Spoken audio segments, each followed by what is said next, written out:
on the workbench again.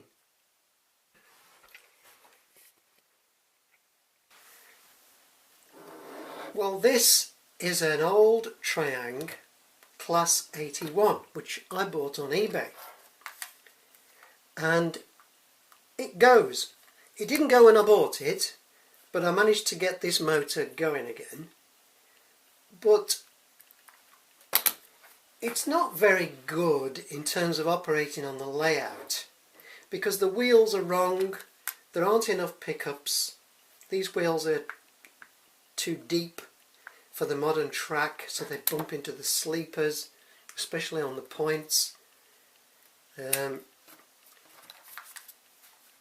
Pantograph needs looking at, and whoever decided they were going to paint this has given it, well, they've done a reasonably good job, but they painted it with a brush, so you can see all the brush strokes. They've put some very glossy varnish over the top. These numbers are actually too big, the British Rail sign is too big, and you never see the overhead warning signs on the early AC locos, strangely, but when you look in the photos you don't see them. Roof detail, well, you've got this little moulded thing here. I'm going to try and my best to upgrade this as best I can and see what happens.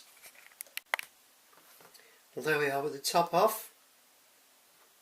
There's nothing wrong with this running mechanism, it all works. I've even got a DCC decoder inside it, but as I say, it's just not suitable. Well, back to the trusty Modern Locomotives Illustrated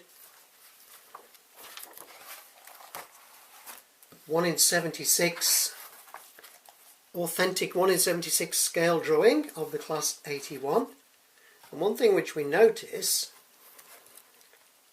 the bogies as made by Triang many years ago were actually too short between the wheels. But if we take a Hornby Class 86, look at that, exactly the right size. So that bogie from the Class 86 is going to be useful. Another thing we notice, the actual body there as manufactured by Triang is spot on the right size.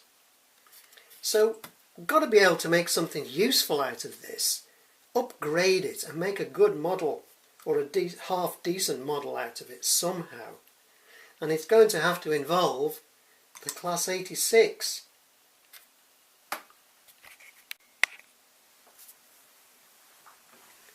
Well, I've done quite a bit of sanding on this. I actually think that looks quite authentically like a distressed mid to late 70s neglected locomotive. But I don't want it to look like that. I want to paint it with blue and make it look smart. But just an idea, I've taken the pantograph off. I'm not going to be using the old Triang pantograph. I've got a spare one of these Bachmann ones off their Class 85, which I'm going to try and fit. And I'm going to use a chassis from a Class 86, but it's too long. So that's going to need cutting down a bit. So that's going to be the next job.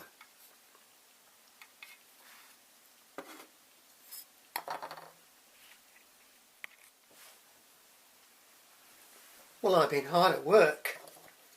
This is a standard Class 86 chassis. This is what I've done to it.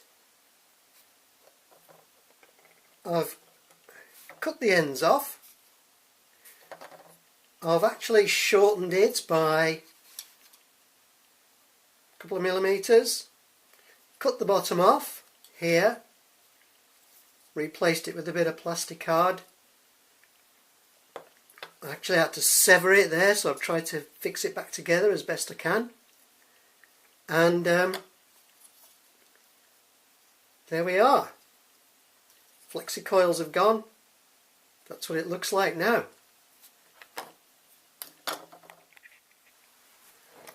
Well, here we are with the wheels on. So we are getting somewhere. This chassis is a bit of a tight fit actually, so it's going to be friction that holds it in place. I will put some little plastic card, bits of plastic card on the inside here to make sure when you push fitting it on, you don't push it right in too far. So they'll stop it being pushed in too far, but there we go. And I've towed it round the track with another locomotive, and it goes fine. It doesn't derail or anything. So on to the next stage of the process. Well, we're all masked up and ready for a trip to the paint shop, i.e. the garage. So I'll see you later.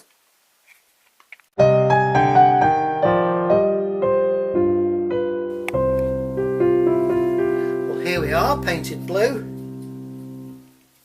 I actually made another video about the use of the airbrush, which you might care to watch. But I'm painting the ends now. I've filed down flat. There were these raised handrails.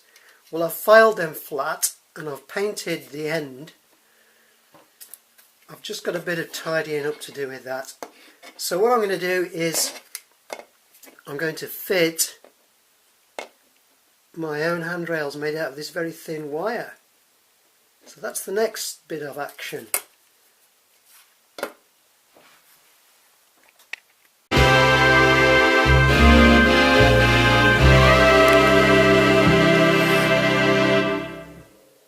Well, here we are with some very careful drilling and bending of very thin wire. I have put these handrails on. Well, they've got to be painted yellow now as well. So the whole front will be yellow. I've also fitted some very small surrounds because I'm going to put lights on this. So the headlights have got little surrounds, as you see, prototypically. So just got to finish off with the yellow. And then we can start thinking about windows, wipers and roof. So it's taking a while, but it's coming along.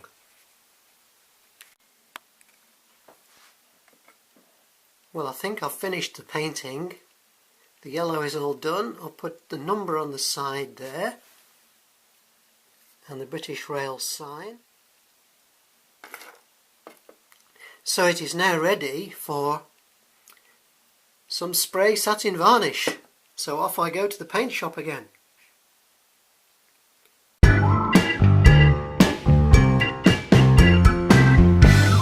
Well, I'm thinking about the bogies now. Trying to use the Class 86 bogie. This is a regular Class 86 bogie.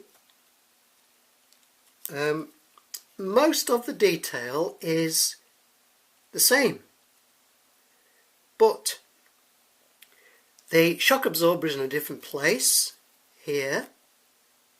This has got a bit of a square thing at the top, which this doesn't have, and no flexicore suspension. So we take our regular Class 86 bogie and we modify it thus. So what have I done? Shock absorber removed, this shelf thing removed, so we now have a hole here and no shock absorbers. So I've homemade the shock absorbers.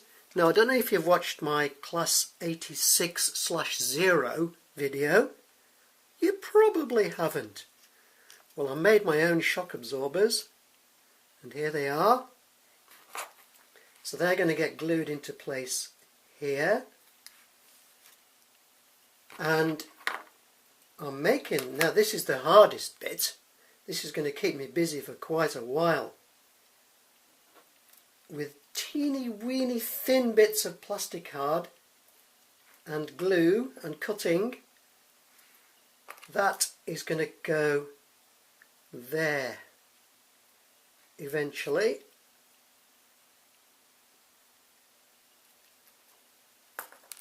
So I've that to do twice over. So these are going to be me. That's an old Bogey from another class 86.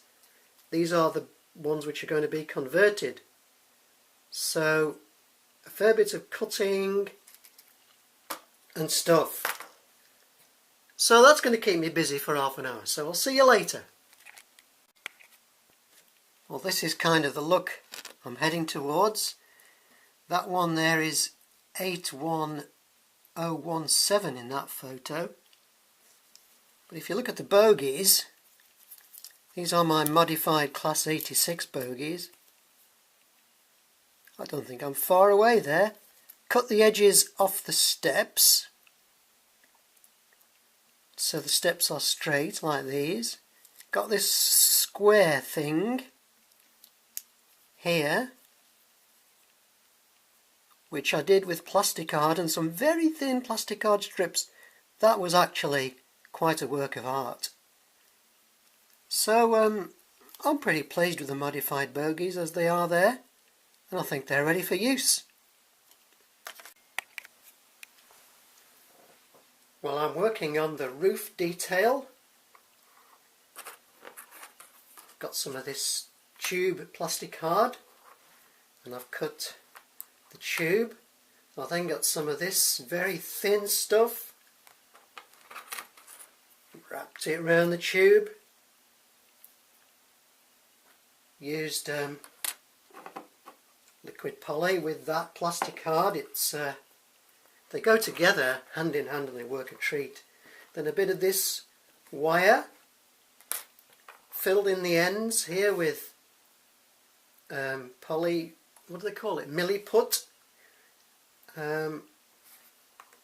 So that is going to be some roof tanks, and I'm going to go and paint these now.